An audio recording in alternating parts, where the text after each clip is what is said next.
G'day mate and welcome back to Factorio with me, JD. Hopefully right now we're watching the Zoom that I haven't recorded yet, but I'm about to record for Swolar's 10,000 science packs per minute base. Now, I will say this caveat, this is in version 16, it is not in version 17. Some bases are just not 17 ready, and he actually sent me a message after 17 was released saying, look, can you have a look at my base? Here's the file. If you have a chance to, that'd be great. If you want to do a base tour, that's great.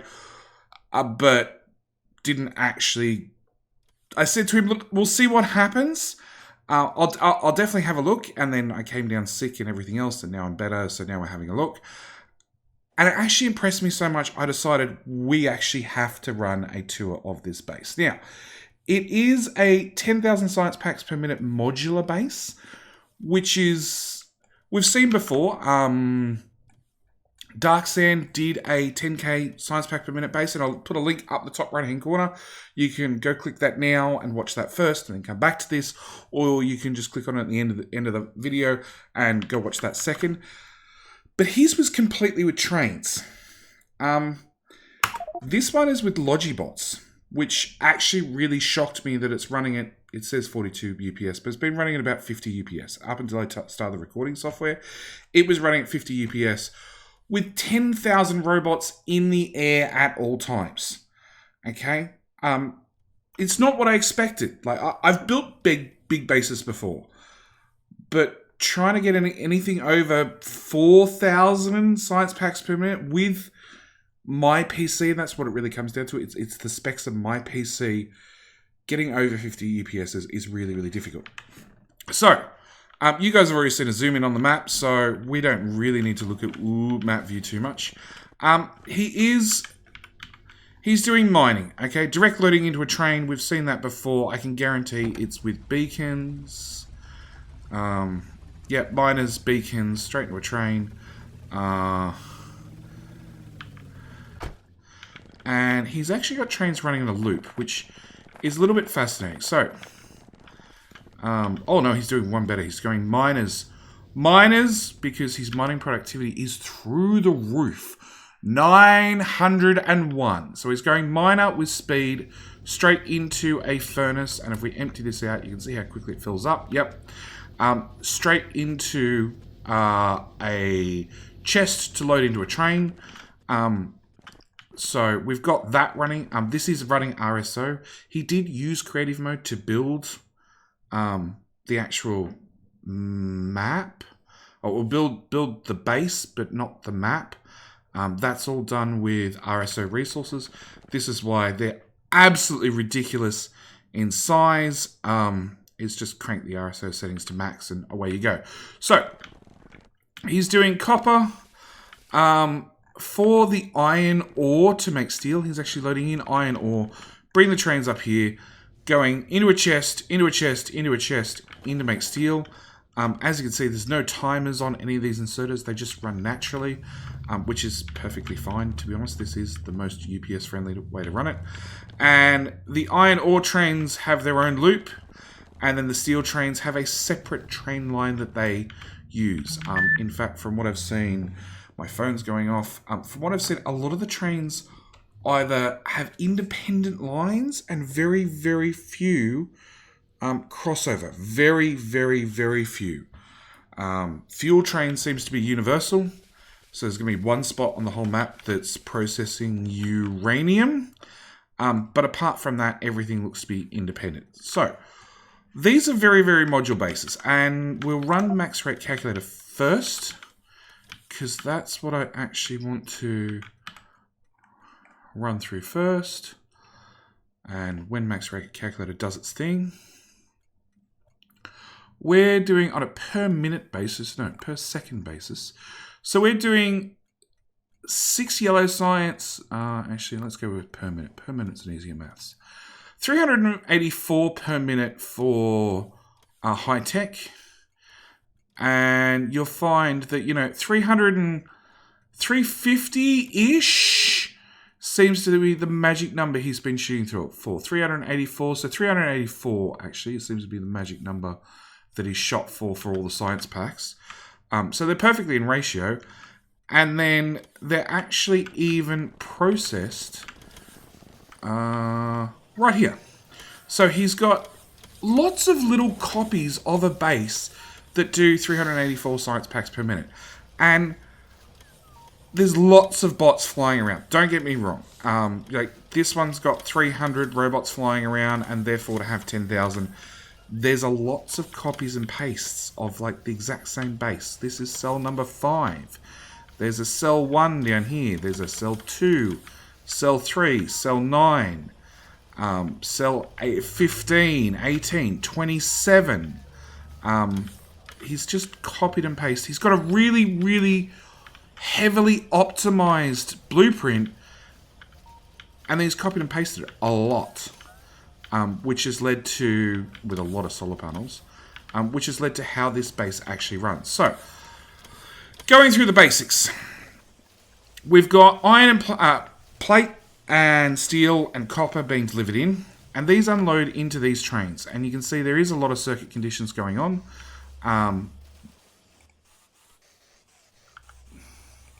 There we go. Which is all run on smarts, which I'm not even going to attempt to configure or work out. But there's some smarts. They're doing some things. It looks like some inserters are running on timers, I would imagine. No. I don't even know what smarts do, to be honest. I didn't investigate beforehand before hitting record. And I already know that... Oh, they're set up to allow the trains in and out. There we go. So yeah, trains are allowed in and out for copper, iron, and I assume steel? No? I don't know. Brick comes in that side. Steel comes in down here. Okay, so steel's got its own dedicated train. But yeah, he's bringing in copper. And it's going into green circuits. And again, we're using cars, because cars are awesome to get you that 2-tile gap. Into green circuits, and using direct inserters to go into blue circuits. Red circuits are obviously getting their green circuits delivered via a requester chest, which is coming from one of these chests. I actually have no idea. This chest up here. This chest up here to make red circuits. Okay, not how I would have done it. I would have had a few, and that way the bots could pick whichever's closest. But hoping to cut down UPS. Maybe this is more efficient. But yeah, you do see there's lots of inserters passing items from chest to chest to chest, which is, to me, that seems like the wrong way of doing things. 9 times out of 10, you don't want inserters moving, because they're really, really, really bad at chewing, an excessive amount of UPS. But for whatever reason, this is the way Swolar has designed the whole thing, and it runs really, really, really well. Like I said, 50 UPS doing 10,000 science packs per minute. Like, that's a pretty straight line. The only one that goes up and down is space science, which is, it's obviously running on circuit conditions, and it's obviously, picks up and picks down according to when a rocket runs, because suddenly you get 10,000 science packs. I've seen very, very few people iron that out to a straight line, and it requires a certain amount of combinators, and normally it's done on the consumption side. And as you can see, we're using 10,000 science packs per minute flat. It's pretty insane. So yeah, we've got, as I said, red circuits. We've got our high-tech science here, which is, of course, the old recipe, which, unfortunately, now that 17's been out for a little while, I'm not really as familiar with as I used to be. But we're bringing in batteries, which are obviously made on site, because every single item is made on site. So we're bringing in batteries, speed modules, which I've already seen are up here, copper cable, which could be coming from anywhere. No, he's still using direct insertion to make copper cable. Processing units, which will obviously come in via bots, I assume. Yep, right there. And yep, that's everything there. He's making heaps and heaps of low density structures. Of course, because we need plenty for a rocket. Because this module has to launch its own rocket. We've got our lovely good old satellite up here, which is obviously maxed out because satellites are actually really, really easy to overproduce. We've got plastic. We've now got the rocket control units. We've got blues. We've got speed modules all the way up here, which seems a little bit far, but okay. He's using brick straight into the 2 assembly machines that use it. He's obviously got coal and brick on the same train, and I'm assuming, yeah, he's ratioed it out, so when this is empty of coal, it'd also be technically empty of brick to keep this running at 100% efficiency. This side we've got heavy oil into lube. This is where our batteries are. I knew they'd be somewhere. We got purple science on this side, but we're flying those across. Electric engines are made somewhere close, I hope. Right there. Okay. So it's one of those things I would have tried to get closer or move purple science to that side. I guess he couldn't. What else? We've got a heap of pipes being made for the engine units, and obviously we can see some are being delivered logistically. Same with some gears are being delivered logistically. The engine units don't chew a lot of resources constantly. Well, as you can see, he's only requesting in 12 and 12 of each, so it's really not a lot. We've got good old red science, which will absolutely chew through resources, but then again, he only needs 2 of them because it's fairly easy to make. Yellow science, same story. We're using direct there, but then requester over here, with direct here, with a requester here. More purple science, but engines are made at the far end. And electric furnaces are made over there. Okay, that seems odd. More rocket control units. The actual rocket silo itself, which is not fully baconed, funnily enough, I noticed. A odd red bread machine with radars. I know radars are going to be needed for the rocket, but I just didn't expect that on there. But yeah, a lot of direct insertion. A couple more smarts. Obviously, this is to monitor 19,001, 0. X minus Y equals X. X divided by T equals X. Okay, I have no idea. X divided by... What? X divided by T. Available divided by 0... Okay, that's some crazy maths. That's the one I'm looking for. Oh, so that's how many total bots are in the network. Y is total. X is available. And you're outputting the opposite of X. I have no idea what this is doing at all. But yeah, rockets launching. Look, I have to say, I'm actually really amazed at, even though it's in creative mode, and I actually prefer to build my bases from start to end, and I learn things as I go. I found every series and every single factory of base I've built, I've learnt something new as I've been building it. We're in 16, so that rocket's going to be really loud. We'll go stand over here. But I'm amazed at the people that not only can make a blueprint like this, or a very, very optimized module, because this is what this is. This is one of 20 odd modules that he's got splattered around the map.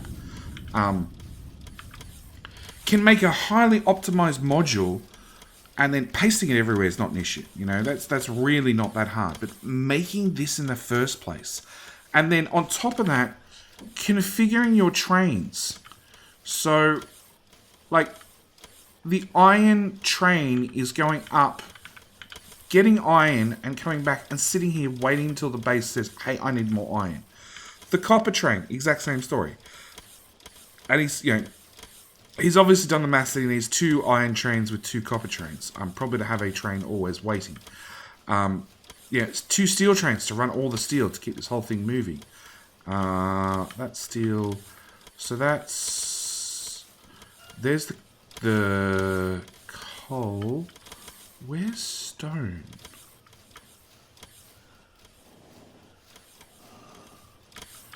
This train goes up to here. Oh, there's stone. Okay, so it comes up, it goes to stone, it then loops around, goes to coal, fills up with coal, and then loops back in the base. This... Oh, that's oil? So I'm guessing oil has its own separate loop. Yeah, right there. So oil comes up, goes to its loop, and then loops back around and feeds back in the bottom. Like, this stuff really amazes me. So, yeah.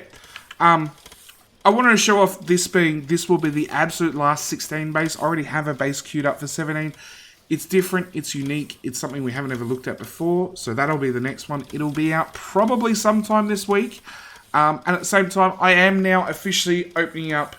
17's been out. It's mature enough that I am opening up people who want to show off their base.